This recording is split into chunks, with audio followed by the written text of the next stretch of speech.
Now, Greg, we are here talking political power, which is a series that we're doing where we're talking to as many politicians in the House as possible. Doesn't matter if you're red or blue or pink or green or striped or polka dotted, absolutely everyone. And if we have our car, it becomes very obvious what we are. Exactly. Yeah. But I wanted to talk to you first of all about the electric machines that are in your life. Where are you on your electrification journey? Oh, everything's electric now that I think about it. My whole house, my water, all my devices in the house are all electric. Don't have gas in the house, so yeah, it's all electric. Perhaps making up for it, as you see, my wee red classic car. This is what I wanted to. This is why I particularly wanted to talk to you about this. This is a '74 Austin. Obviously not electric, but one of the things that we do at Rewiring is a lot of the time there's someone else telling you how to live your life, and I don't like that. What I like to do is tell the better story. And in this particular case, this classic car, I can appreciate this. This is a pretty cool car. And we say at Rewiring Ōhāriu, I want you to electrify everything in your life that you don't love.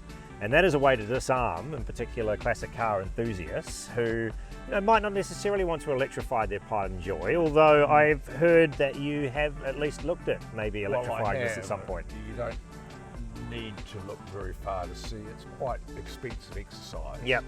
And you would want to be thinking fairly long term to be doing that. Yep. Like you'd want, unfortunately in Wellington, when you get these old cars, rust and electrification and things probably don't travel in parallel. I mean, maybe so. I've got my 1989 Hilux. It's a good 15 years younger than this beautiful car here. Well, of course, you live how many miles from the sea? Well, Cromwell is the most isolated town in New Zealand. Quite a long way from the sea, whereas, of course, Wellington is, it's the reason it doesn't snow here. Yep. Too much salt in the air. But that being said, the leading car converters in New Zealand are a company called WattRod, and they're just in Petone.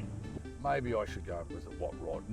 Never say never. Never say never. But I think the thing here is, electrify everything that you don't love. Have you thought about putting solar on your roof yet? No, but that's, again, I haven't had the opportunity. I think that's, but again, the thoughtfulness of, this exercise. Yep.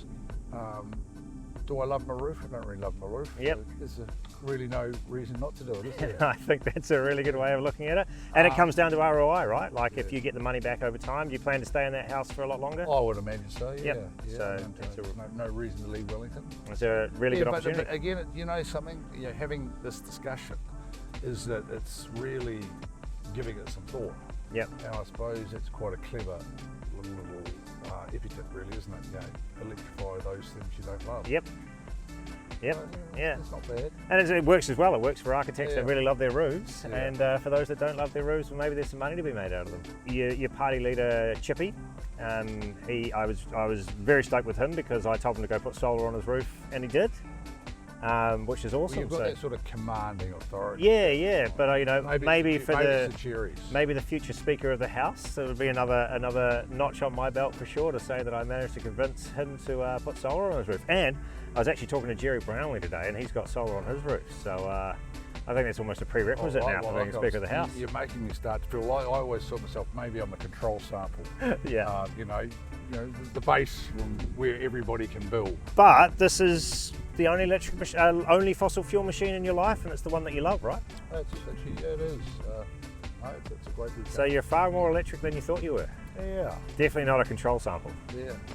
No, you do, but I think this is the great thing about working in Parliament. It's the exposure you get to guys like yourself, businesses like yourself, and the whole ideas. And this is great as well because, I was super appreciative you came to visit me on farm, only a few weeks ago now, right at the start of cherry season. You were very obliging, and I had my special needs son with me.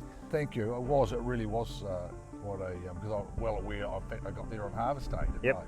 So things were busy, but as you want to do, you took time out and made sure that looked after us. So. All right, so that's what we've got to do is make sure every politician knows that the future for New Zealand can be very bright if we run off our own energy rather than foreign source fossil fuels. And of course, you being good Johnsonville boy, your mother's still living in my electric, you really have. You've pricked more than my conscience. Thank you so much for your time, appreciate it. Yeah, thanks for your hospitality and your ideas and the work you do. Thank you for your hospitality, absolutely epic.